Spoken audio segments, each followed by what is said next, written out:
Bon après-midi tout le monde. Merci d'être venus nombreux. Veuillez excuser ces quelques minutes de retard. Nous avons nos visiteurs qui sont très demandés dans différents endroits de la ville, donc on a essayé de venir au plus vite.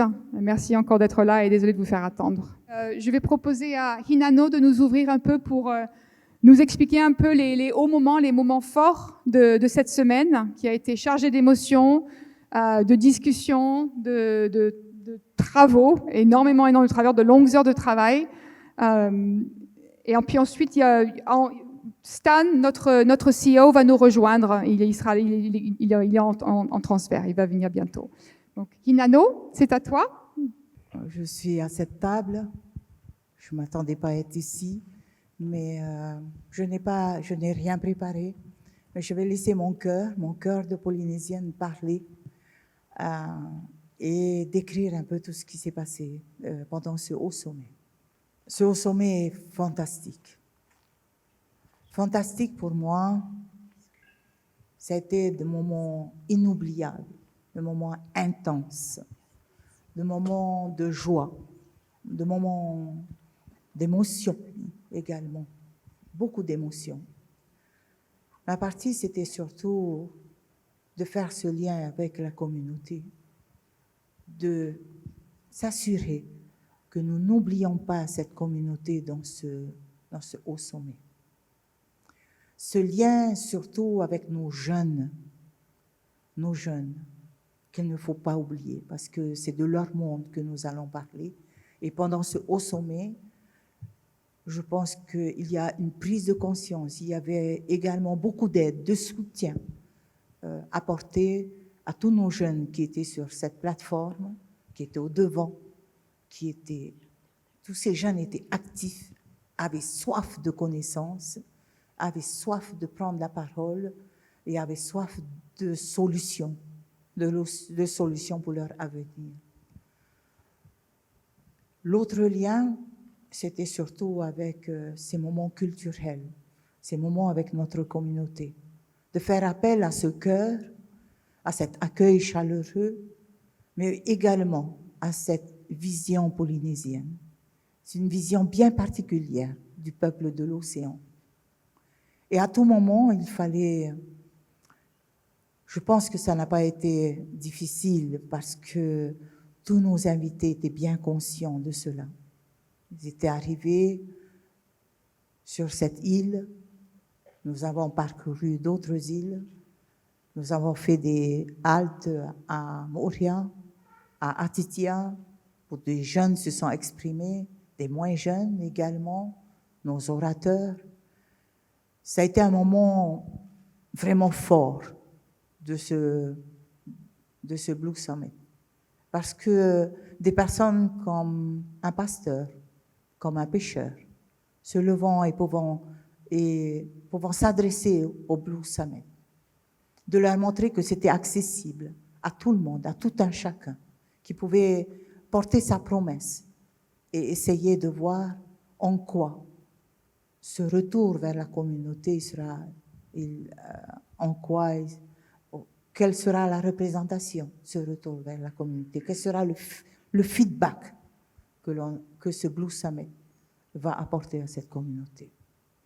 Et bien sûr, on ne peut pas parler de l'océan sans parler de ce moment cérémoniel, spirituel, ce moment fort avec ce lien avec nos tupuna, ce lien avec nos navigateurs du pot, ce lien avec nos pirogues, Hokulea, Hikianalia et bien sûr Fafaité. C'était une fierté de voir nos jeunes navigateurs et une fierté de voir nos enseignants, parce que nous étions tous étudiants, nous étions tous apprenants à ce moment-là. On apprenait à être humble, à partager, à avoir de la compassion, de l'empathie. Et ça, je pense que ce sont des valeurs que l'on retrouve encore chez nous et que nous partageons sans beaucoup d'efforts, parce que c'est vraiment cette réalité polynésienne qu'il était important de montrer à tous ceux qui viennent d'ailleurs, à tous ces scientifiques, mais également à toutes ces fondations, à toutes ces aides qui pourront être là demain pour pouvoir soutenir nos actions. Nous avons besoin de tout le monde, de tous pour faire partie de cette pirogue, pour apporter toutes ces connaissances, aussi bien nos connaissances que la science et les expériences de chacun dans les différents pays du Pacifique et bien sûr de la planète. Voilà, c'est ce moment de partage. Merci au Blue Summit, merci à Tetiaroa Society, merci aux navigateurs du pot qui nous ont rappelé sans cesse, merci à certaines personnes qui étaient des personnalités fortes, merci à ceux qui ont su inspirer notre jeunesse polynésienne et merci à notre gouvernement qui a été également partie prenante de ce haut sommet. J'admire nos représentants, j'admire notre jeunesse et c'était mon message à tous. Merci à tous. Bonsoir. Merci Richard Bailey. Quand nous avons ouvert le Blue Climate Summit, le président Fritsch a dit venez nous écouter, venez nous entendre. Et c'est ce que nous avons fait. En outre, nous nous sommes réunis tous avec tous les délégués à notre summit et nous nous sommes écoutés entre nous et nous nous sommes entendus entre nous. Il y a un certain nombre d'idées sur lesquelles nous avons convergé. Il y a des projets qui vont se concrétiser. Je laisserai d'autres le soin d'évoquer ces points.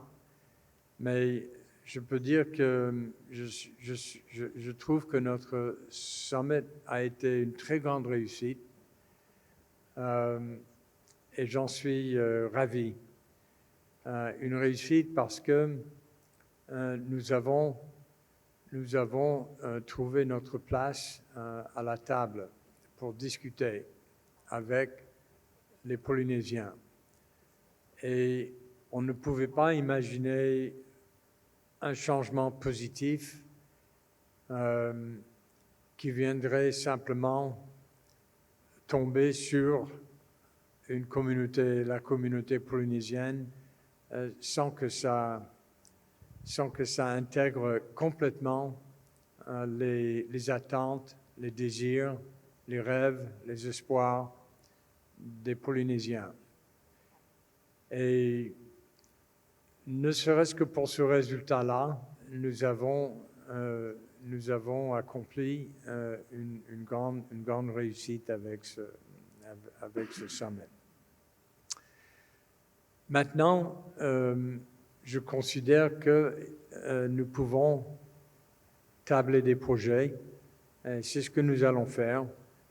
Certains vont se concrétiser plus vite que d'autres, mais le résultat est, nous avons dit que nous voulions entreprendre des actions en faveur du changement climatique et non pas simplement parler. Et même si nous avons beaucoup parlé, il y a, je crois, quelque chose de très concret qui va en sortir et de ça aussi, je suis ravi. Donc, de mon point de vue, notre summit a été une réussite. Je vais passer la parole maintenant à Dr. Sylvia Earle. I am really honored to be a part of this gathering, and I apologize to be speaking in English, a language I'm still learning. I've spent most of my life learning fish, whale, squid. I have yet to learn French. But speaking for the ocean and the creatures who live there. I want to thank you, this country, the people of the Pacific, and the actions that are now being taken to safeguard life in the sea, which means all of life on Earth benefits, including, very importantly, humans. Having been around for more decades than most, I have been a witness to the most remarkable time of change in all of human history. We are agents of change, we humans. We have the power to change the nature of nature. We've done it. We've managed to diminish the populations of animals, plants, natural systems, land and sea, in a remarkably short period of time that geologists now characterize as the Anthropocene, our impact since the 1950s, when I first began to explore the ocean underwater. Since then, we've managed to lose so much. 90% of the sharks, more than 90% of some species of tunas, a decline of squid, a decline of most of the categories of life, not just individual species, but about half the coral reefs are either gone or are in a state of decline. Also mangroves, seagrass meadows, kelp forests. And now we're approaching the deep sea with the idea that we can take and take and take and still have a planet that is favorable to us. The evidence says otherwise. There is a sense of urgency as never before to protect nature while we still have time. While there still are coral reefs, we still have 10% of the sharks. The numbers with bluefin tuna in the Pacific, we still have 3% of the adult tunas. That's cause for hope. There's still some there, but we have to hurry to give them a break so that there can be a healthy ocean, healthy tunas, healthy everything. We have so undermined the nature of nature. Imagine if we did not know. When I was a child, we thought, everyone did, the ocean surely was too big to fail. We could use the ocean to put anything in the ocean that we wanted to. We dump so many things that are toxic. We thought if we put them in the ocean, that it's fine, they'll go away. We have taken so much out of the ocean, it's fine. There's so much out there, we could never take all the tunas, or take all the sharks, or all the squid, or all the anything. And there was a time when our numbers were small, and the ocean was intact. We could take seemingly without limit, but we did not have factory ships. We did not have GPS to find and to capture. We did not have the technology that now exists to take them all if we want to. We came very close to taking all the whales, but we stopped in time. And now there are more whales than when I was a child because we learned if you stop the killing and start the caring, the way this country has taken action with 1 million square kilometers of the ocean where whales and tunas and all the other creatures of the sea can be safe. It's a trend from when President George W. Bush established the Papahanaumokuakea Marine National Monument in the United States, a tiny fraction of 1% of the ocean was safeguarded from human activities. A fraction of 1%. Well, it's scaled up quite a lot. About 3% of the ocean now is fully or highly protected. That means 97% is still open for humans to exploit one way or another. Yes, we have policies. Yes, we have some methods of governance that are beginning to come into place, but the Blue Climate Summit has highlighted the importance of life in the ocean. It isn't just the water, not just the temperature, not just looking at the connection between the atmosphere and the ocean. It's life in the ocean. Blue carbon, blue climate, the blue planet. On our watch, we have a magnified opportunity as never before, because before we did not know. There's no excuse anymore for not doing everything in our power to safeguard the natural living systems, to restore what we can, what we've lost. Unwittingly, we have been damaging the very systems that make our existence possible. Now we know, and the children are watching. Imagine the children in the middle of this century looking back at us. They may celebrate. I see reasons for hope, and it's happening right here. It's happening with the voyage of the Hokulea, bringing a message of hope, a message of action, a message of care, to give back to nature that has given us everything, especially life itself. Thank you. My name is Nainoa Thompson. I'm from the Hawaiian Islands. And for 46 years, we've been sailing Hokulea down the road that we call Keala'i Kahiki, the pathway to Tahiti. It's a sea road. It's a road of our ancestors. It's our road, and we never gave it up.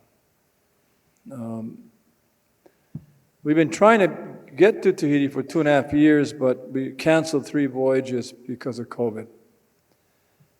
It's been rough to care for your canoes and train your crews under those conditions, but here we are.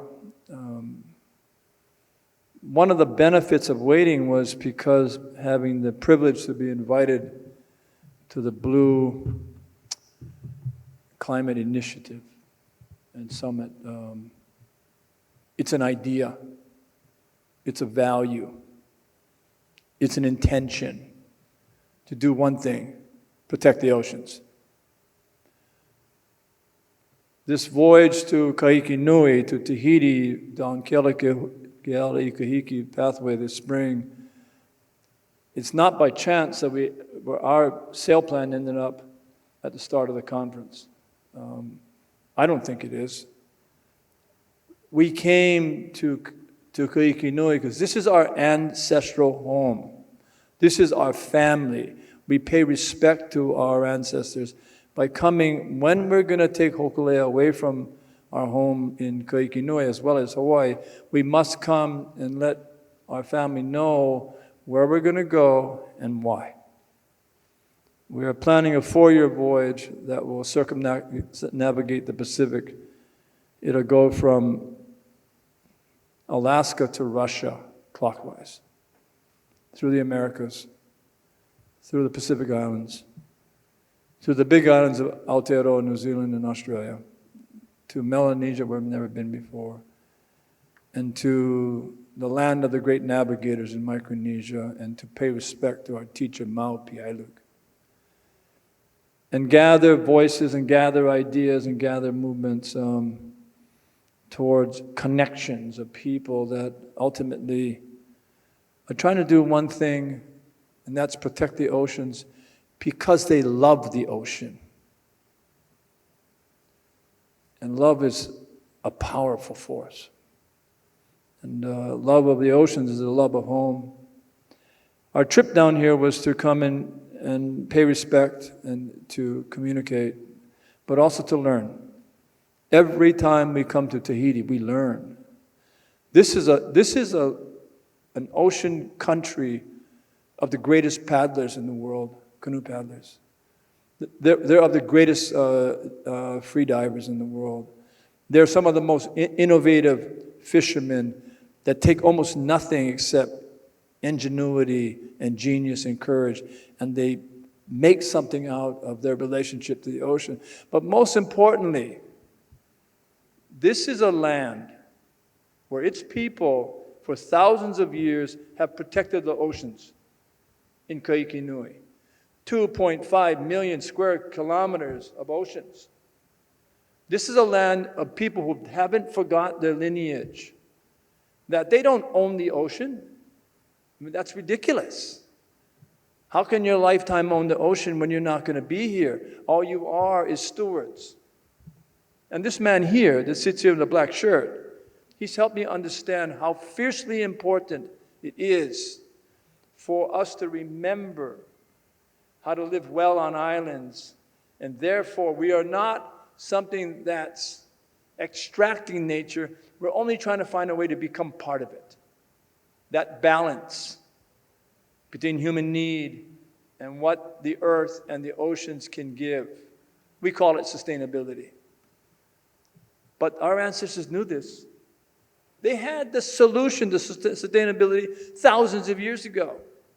It's only in the last 250 years that we forgot. It's time to remember. Kaikinui, Tahiti is a school. We are child to this place. We're students to this place. We come here to learn. And this week has been overwhelming.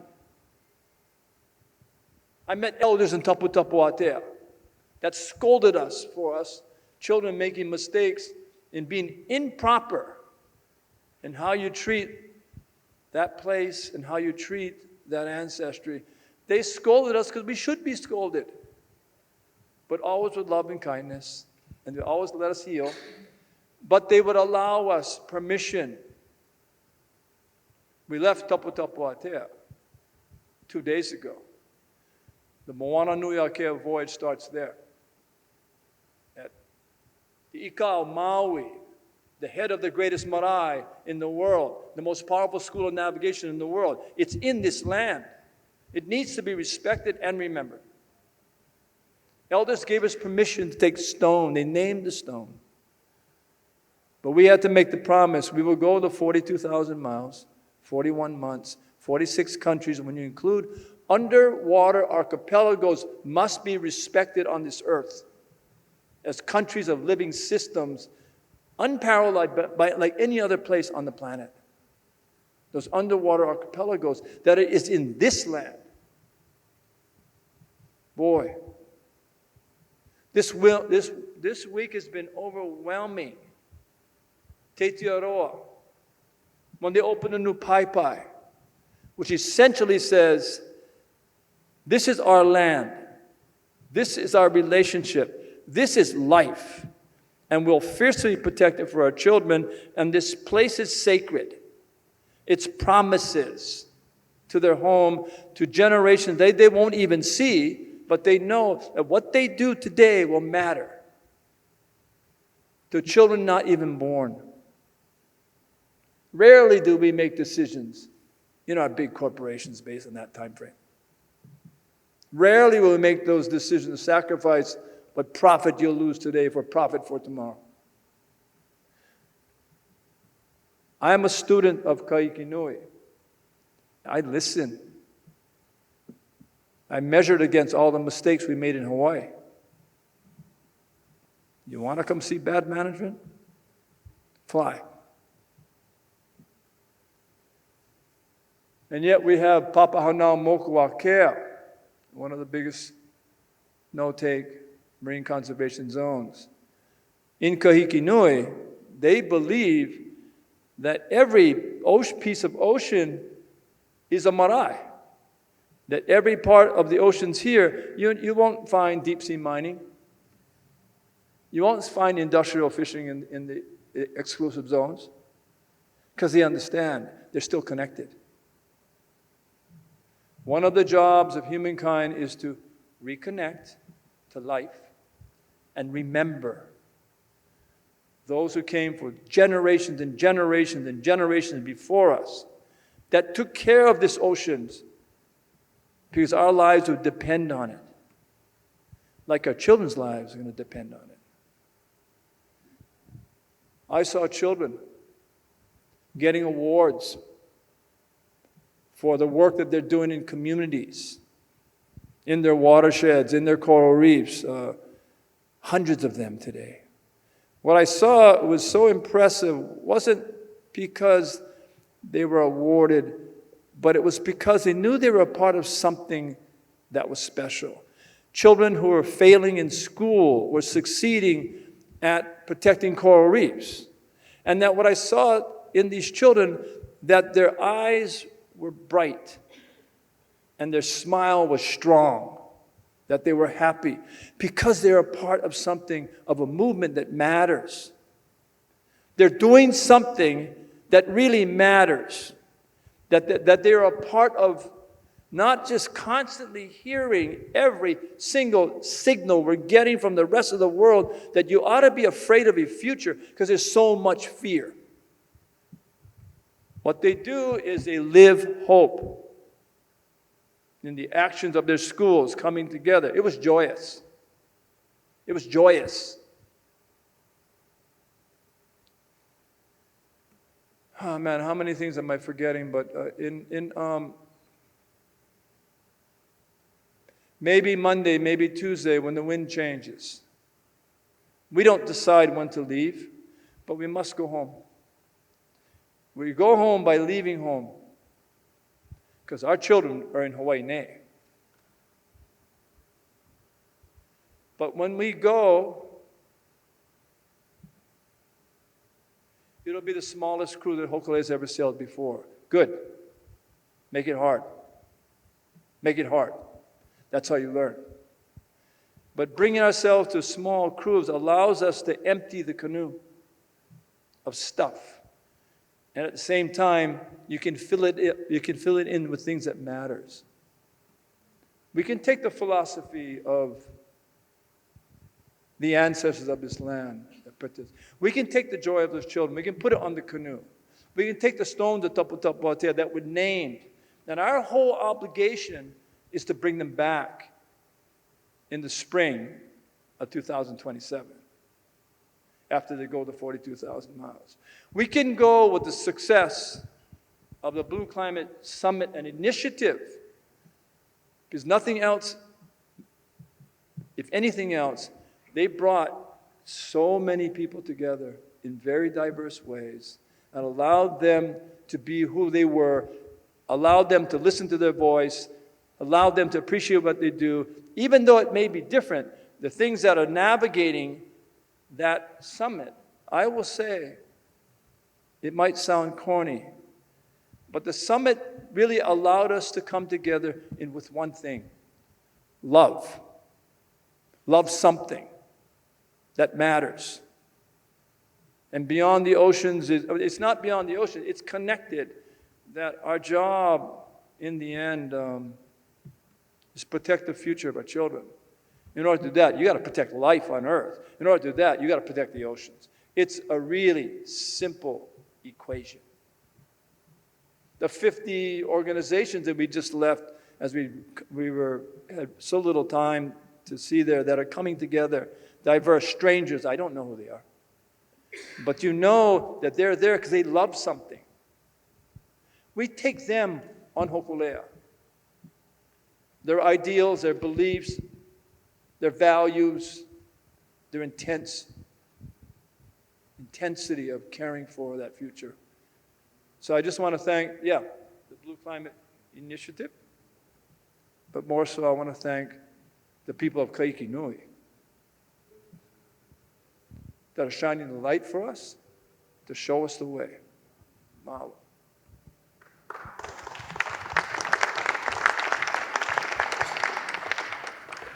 Aloha, kākua apau. My name is Solomon Kaho'o Halahala, and I come from the island of Lanai in Hawaii. Coming to this summit is something that I feel very privileged with. And I think to add what Nainoa is saying is that there was another great woman in our history in Hawaii. Her name was Lili'u o Kalani, and she was our last reigning queen. And if you know the history of Hawaii, you will know that her monarchy was overthrown. And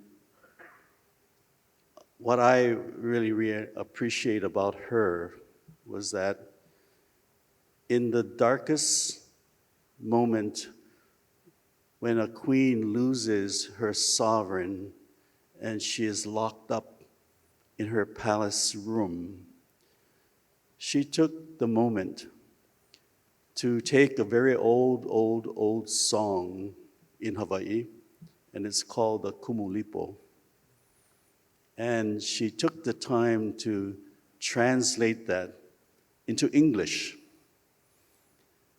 Even though she says that the language of the Kumulipo was older than her own ability to be a manaleo, a language speaker. But she said, I did my best to translate that. And she said that the reason I would do this is that I hope that there will be need for it in the future. In that story, it talks about where we come from. And it says that Papa, Mother Earth, and Wakea, Sky Father, that union together create the vali, create the matter that is energized by all the forces of the universe. And then emerging from that vali comes the first living creature, and it is the uku ko'ako'a. It is the coral polyp. So for us as Hawaiians, the story is about where we come from and who our ancestors are. And then emerging from the coral polyp and on, the evolution of all creatures come to be. And in the story, it finally shows us that from the corals to the seaweed, to the fish, to the nearshore plants, to the grasses, to the trees, to the birds, to the animals, and all that, we don't come, the people don't come until much farther along in this evolution of time and creation. So the responsibility that this song and this story talks about is the kuleana we have.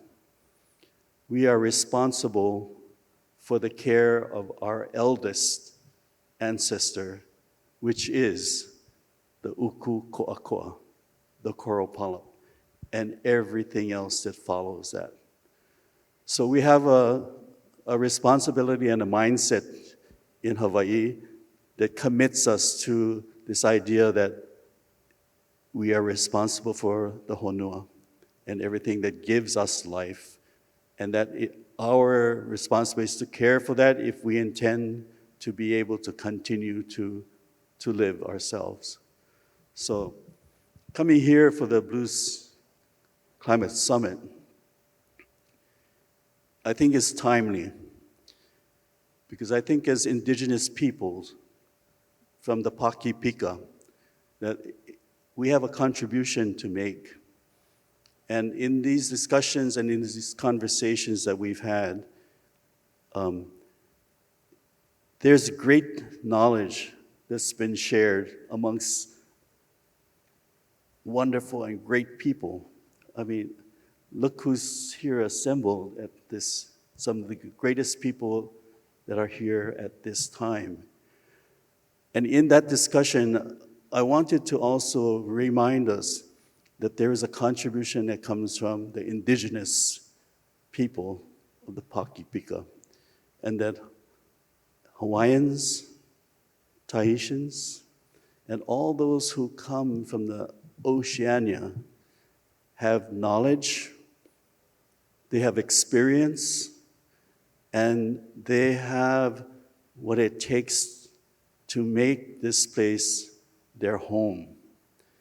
And so what we do is we try to elevate that conversation so as not to forget that there's a balance that needs to be made here between what we understand as science and give acknowledgement to indigenous science and put them together, because moving forward requires all of us to move together with the best information, knowledge, and experience we have. And so I've been privileged to have those discussions amongst these kinds of ideas of how we're going to remedy, how we're going to find solutions that are going to mitigate climate change. And then I would suggest that while we're doing that, we can also include some of the experiences of our tupuna, our kupuna.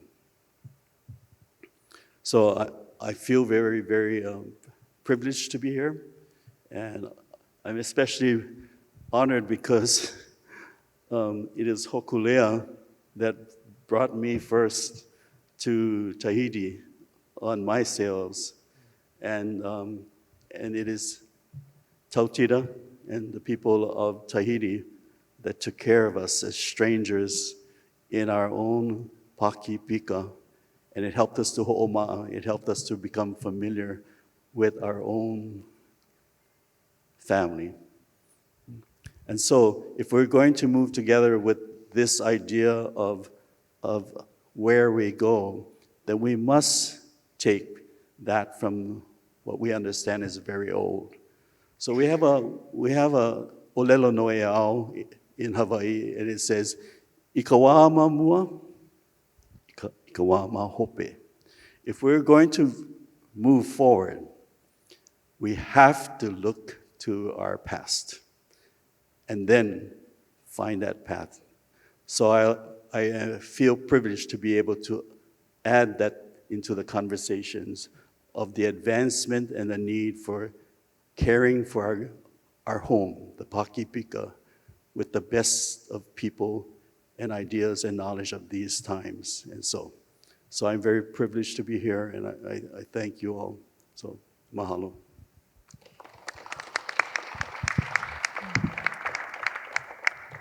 Thank you very much. I will start in English just to thank you to our uncles, our big sister, our mothers, our brothers, older brothers and guides. Je voulais remercier, je voulais prendre le temps de vous donner le plaisir d'écouter ces leaders qui étaient avec nous pendant le sommet. Je reprends une image de ministre Heomana il a partagé avec nous pendant le sommet. Ça a été très important pendant toute cette semaine d'établir une fondation commune et de les avoir dans la pièce, à la table. Ils ont pu vraiment partager les valeurs du Pacifique, les valeurs des anciens, les valeurs de Tahiti. Et tous ces scientifiques, ces chercheurs, ces investisseurs, ces tech, les gens de la tech qui étaient là, ont pu vraiment s'aligner la mentalité, la philosophie qu'apportent. Et vraiment, ils ont eu la chance et le bonheur d'être à l'écoute de ces leaders, de ces guides, même on peut dire spirituels, c'est de la nature qui étaient là. Donc, pour reprendre l'image de Raymanda, on a voulu vraiment établir une fondation. Je voulais partager avec vous ces mots qu'on a eu le plaisir d'écouter tout au long de la semaine. Avec une fondation solide, on a pu construire les murs. Et c'est avec ça, donc je vais passer la parole à mes deux collègues qui vont commencer un petit peu à vous parler des solutions qui ont émergé du sommet, plus en détail. Pour en lister quelques-unes, on a commencé avec 19 projets qui étaient sélectionnés pour être accélérés pendant le sommet. Et au fil des conversations, ces projets se sont réunis ensemble pour faire des partenariats, se sont diffusés, se sont agrandis. Et dans tous, je dirais quasiment dans tous, la nouvelle forme qu'ils ont pris, je dirais que 5 sur 6 des projets finaux ont une part très importante en Tahiti. Il y a soit c'est une composante pilote ou un partenariat où carrément tout le projet a lieu en Polynésie française. Donc il y a une part énormément importante à la Polynésie dans les résultats de ces projets. C'est important de le dire.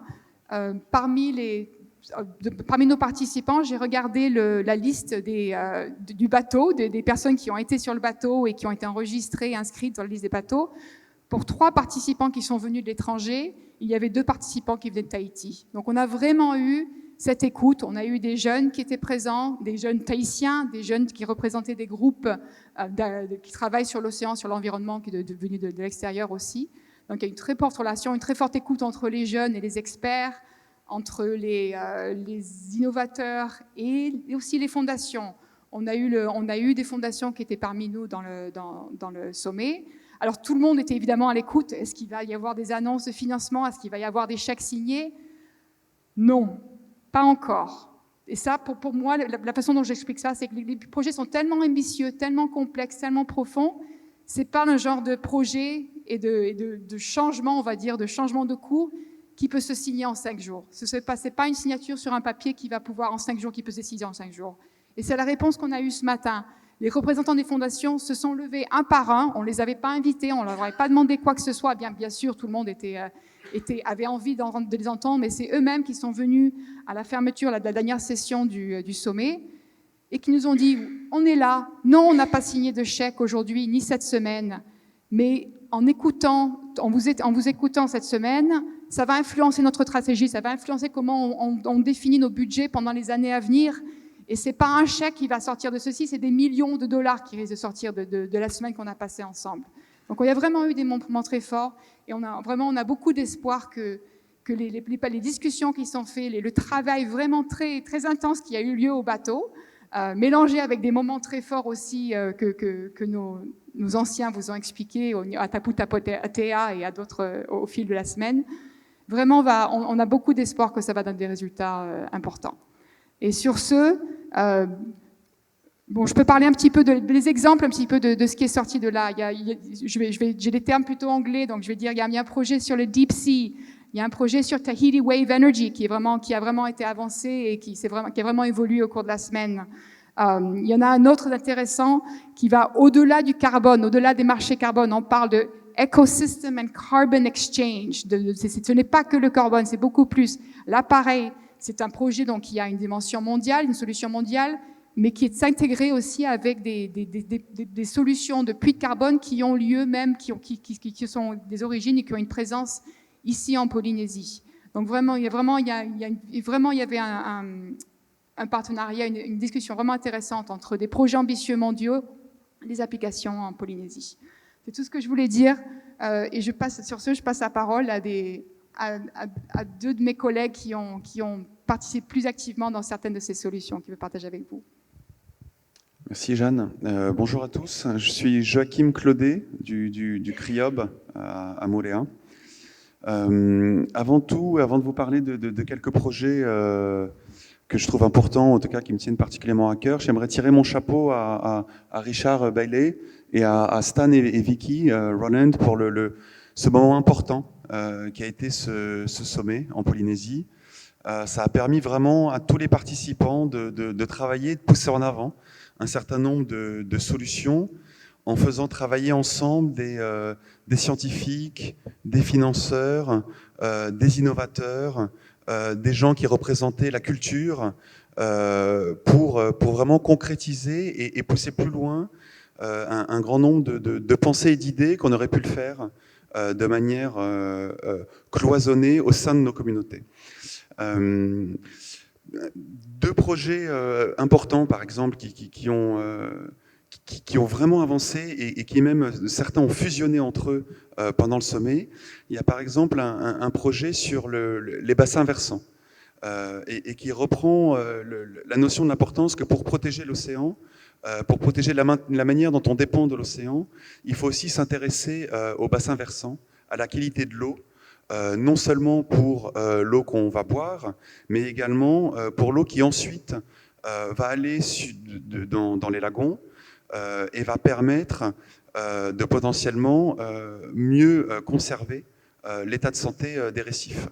Et ce projet a donc toutes ces ambitions-là de travailler avec les communautés sur la manière dont on va réduire les pollutions, augmenter la qualité de l'eau, améliorer la pêche et même améliorer la qualité nutritive des poissons qui ensuite vont pouvoir être mangés. Un autre projet qui est important et qui a beaucoup évolué pendant le sommet, c'est le projet qui s'appelle MPA Watch et qui vient de MPA Atlas. Donc MPA, c'est AMP en français, Air Marine Protégée. Et c'est une ONG qui permet de regarder toutes les aires marines protégées qui sont établies dans le monde et parce que les pays qui sont partis de la CBD, la Conférence pour la diversité biologique, donc la COP biodiversité, se sont engagés à établir 10% d'aires marines protégées pour 2020 et ça va probablement être 30% là pour 2030. Et les pays rapportent aux Nations Unies ce qu'ils veulent comme aires marines protégées. Et cette ONG filtre ce qui est proposé par les pays, ce qui est déposé aux Nations Unies, et regarde la qualité de ces aires marines protégées. Et en particulier, ils vont regarder deux aspects, dont un troisième qui était développé pendant le sommet. Le niveau de protection, donc ça va des niveaux de protection les plus élevés, de la protection intégrale, où il n'y a aucune activité extractive, jusqu'au niveau de protection minimale, où quasiment tout est permis, bien qu'on appelle ça une aire marine protégée. Et également le stade, le niveau d'établissement. Parce qu'on peut comptabiliser une aire marine protégée quelque chose qui est juste annoncé, sans que ça ne se passe pas vraiment dans l'eau, jusqu'au stade où c'est géré de manière active, avec un certain nombre de stades intermédiaires. Et ce qu'ils vont rajouter maintenant, par rapport, et qui a été nourri par des travaux de scientifiques qui participaient à ce sommet, c'est la capacité des aires marines protégées à être utilisées comme des puits de carbone pour participer à l'atténuation au changement climatique.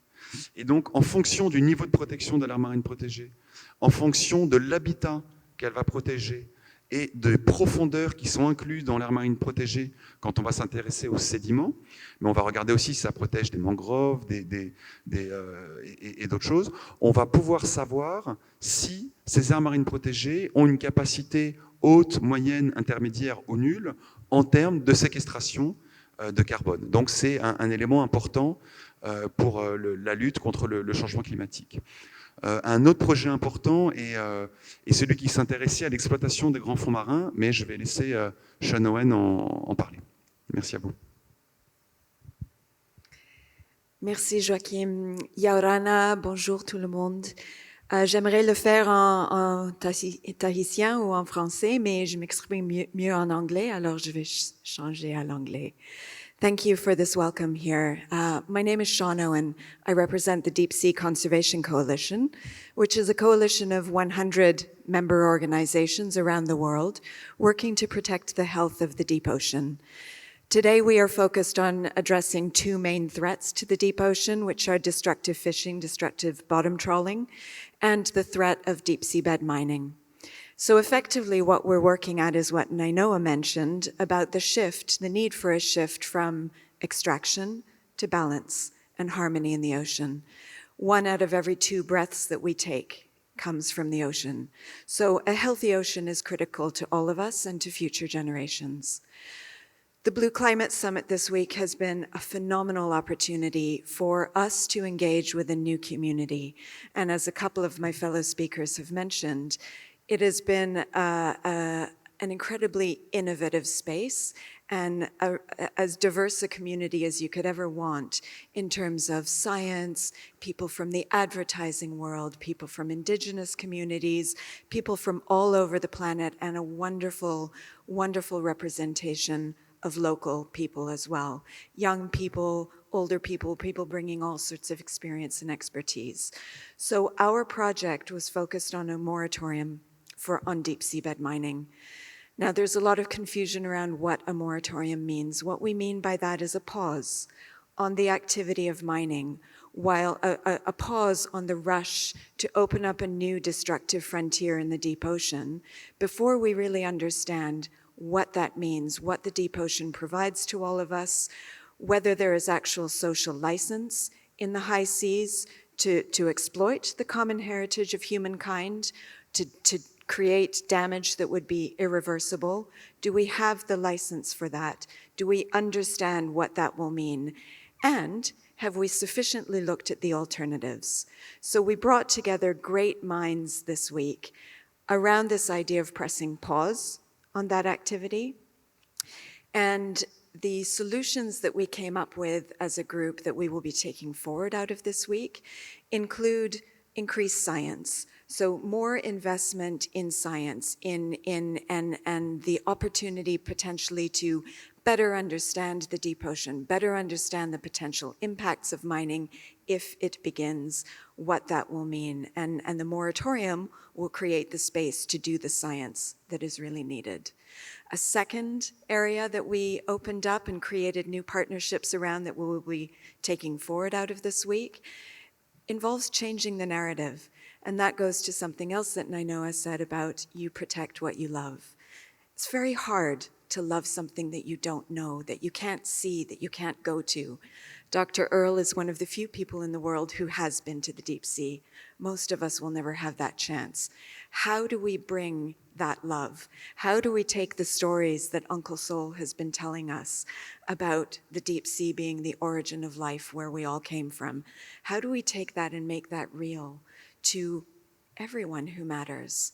And ultimately to the politicians who will be making those decisions on behalf of all of us and future generations. So there's a lot of excitement in the group that I was part of about the new partnerships and the new commitments that we're leaving this week with. Thank you, merci. Yorana tatou padoido tatou wharereira. Tēnei tapera amhana. C'est difficile de parler après toutes ces personnalités. Et donc, c'est avec beaucoup de respect et beaucoup, comment dirais-je, d'humilité que je prends la parole après tout le monde.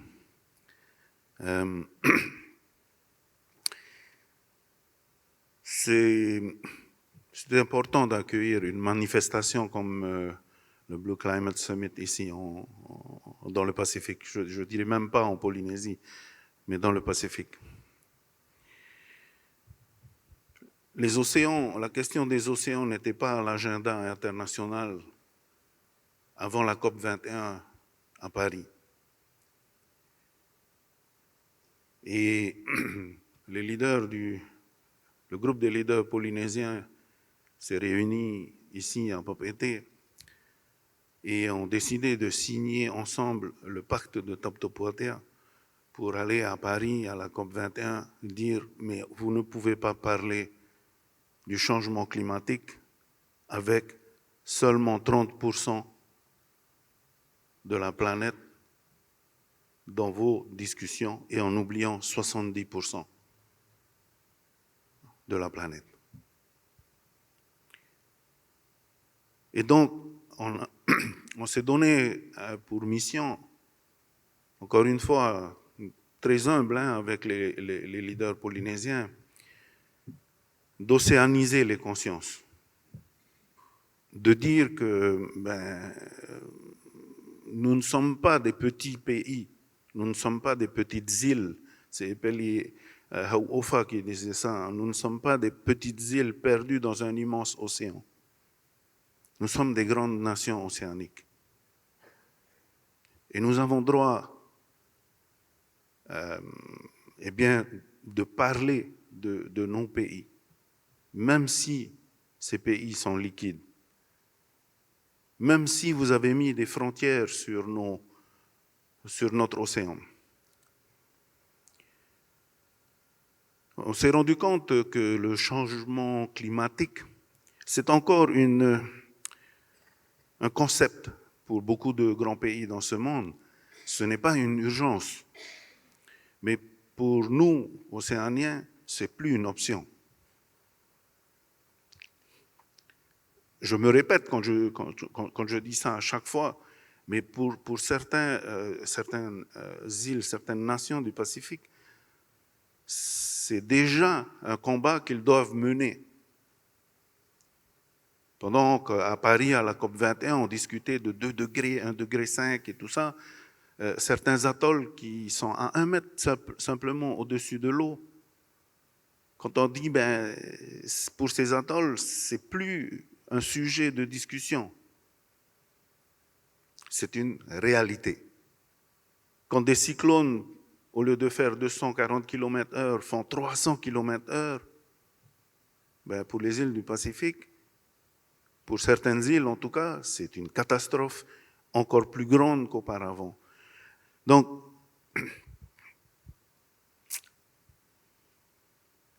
c'était important que, pour une fois, le sujet des océans soit discuté dans le plus grand océan du monde. Donc, merci à tout le monde d'être venu jusqu'ici et puis d'être venu aussi entendre les communautés locales. Il fallait aussi que l'on puisse nous entendre. C'est pour ça que c'était important à l'ouverture qu'il y ait le président du pays qui parle, qu'il y ait le premier ministre des îles Cook, qu'il y ait le secrétaire général du Forum du Pacifique. Et bien sûr, je pense que c'était surtout très important que Naino prenne la parole. Ça fait plus de 40 ans qu'il navigue sur l'océan Pacifique et c'est un témoin privilégié des constats que l'on fait depuis maintenant quelques années. Mais lui, ça fait longtemps qu'il tire la sonnette d'alarme. Donc, merci à vous, encore une fois, d'être venu ici. Merci, Dick, d'avoir pensé à organiser ce Blue Climate Summit dans le Pacifique. C'est important que tout le monde voit ce que c'est qu'un atoll. Que vous soyez allé à Tetiaroa, c'est peut-être une des plus belles choses de ce sommet. Voir ce que c'est qu'un atoll, voir ce que c'est de vivre là où il n'y a pas d'eau, voir ce que c'est de vivre juste un peu au-dessus de l'eau.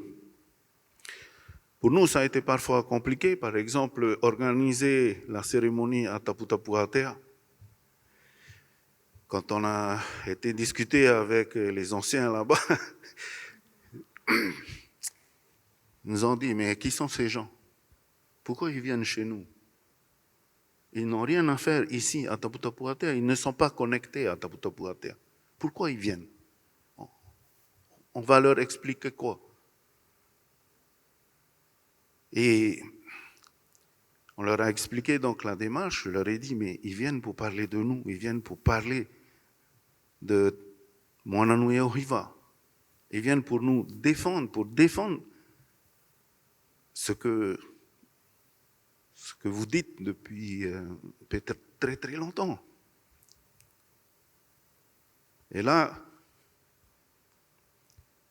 Papa Mariaou, il dit, s'il y a les pirogues qui viennent, ça veut dire que c'est important.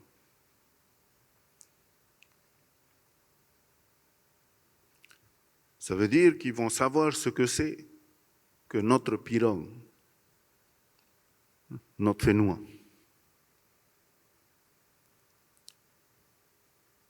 Et on va les accepter chez nous. Ils vont venir chez nous. Et on va les recevoir comme si, c'était nos frères, comme si c'était nos cousins. Pour que, quand ils vont repartir, ils vont parler de nous. Yarerato e prou, tato prou.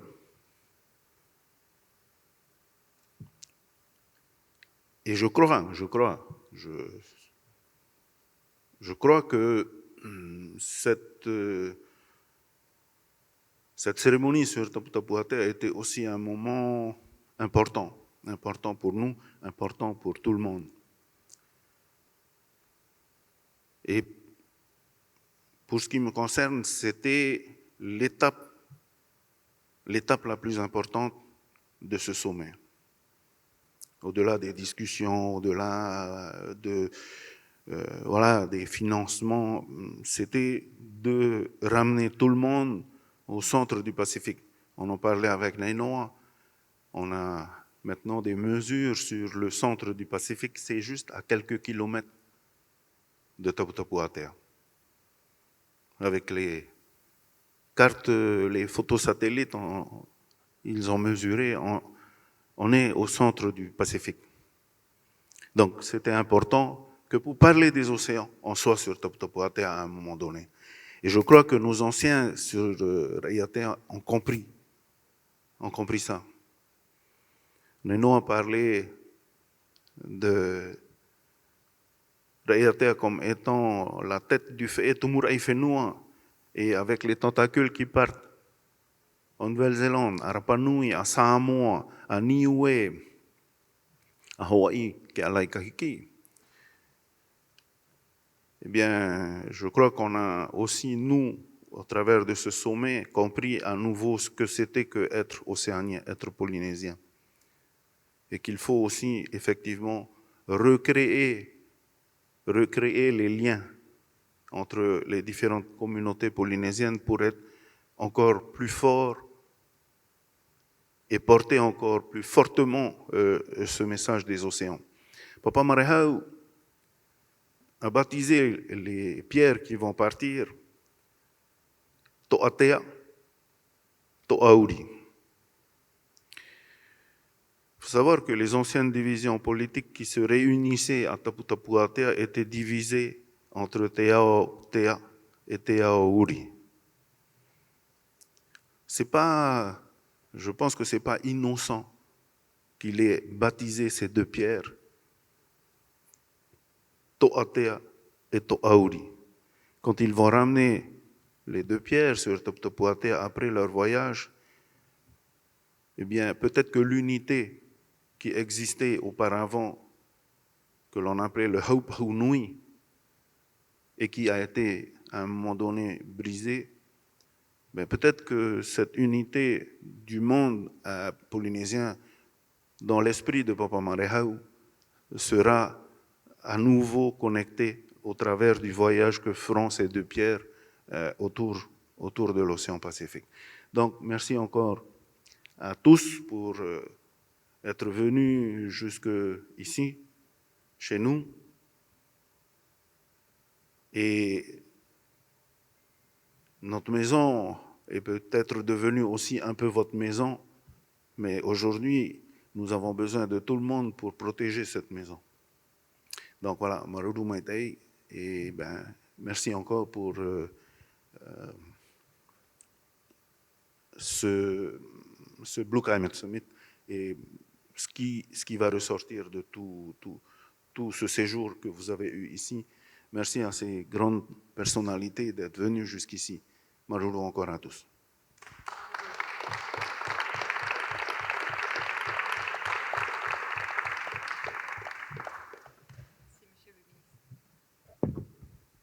Merci, Monsieur le Ministre.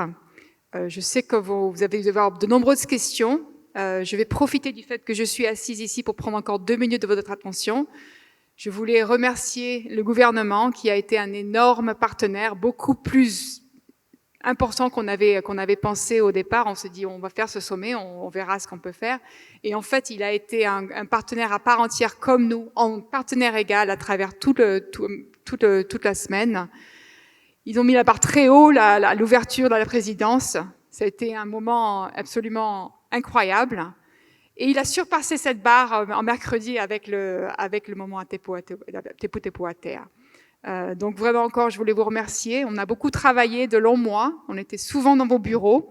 Tous les 2 mois, on arrivait, on passait des semaines, des longues journées avec le personnel de M. Hermoana. Donc encore merci beaucoup pour l'engagement que vous avez éprouvé, le soutien que vous avez fourni au niveau de votre temps, de votre énergie, de vos ressources, de votre personnel et aussi du financement pour le concert ce soir. C'est vraiment le gouvernement qui a soutien et qui a mené vraiment la gestion du concert ce soir. Donc merci beaucoup. Je veux aussi profiter à l'occasion aussi mentionner que Stan est avec nous dans la pièce. Je sais plus, Stan, do you have any words would you like to share? Or we can go into question and answers and invite you to also come back. Vous avez vu les projets qui ont été sélectionnés, qui ont été considérés, envisagés au cours du sommet. Là, on a commencé à écrire les résultats, enfin, on a formulé, il y a eu des présentations qui ont eu lieu ce matin sur les 5 ou 6 projets qui ont vraiment émergé à partir de cette base de 19 projets. Je pense que dans la semaine à venir, il y aura peut-être des écrits, des résumés qui vont être encore développés. Comme c'est des projets en cours de développement, on peut pas livrer des documents détaillés immédiatement, mais on va certainement vous partager dans les jours qui viennent, je pense dans la semaine qui vient, dans les 10 jours qui viennent, des petits résumés pour au moins que vous voyez un petit peu les grandes lignes de ces projets qui ont été avancés au cours du sommet. Thank you for that question. I will answer it in the context of the high seas in particular, so the area of the ocean outside of national jurisdiction. So yes, there is very much a distinction between exploration and exploitation.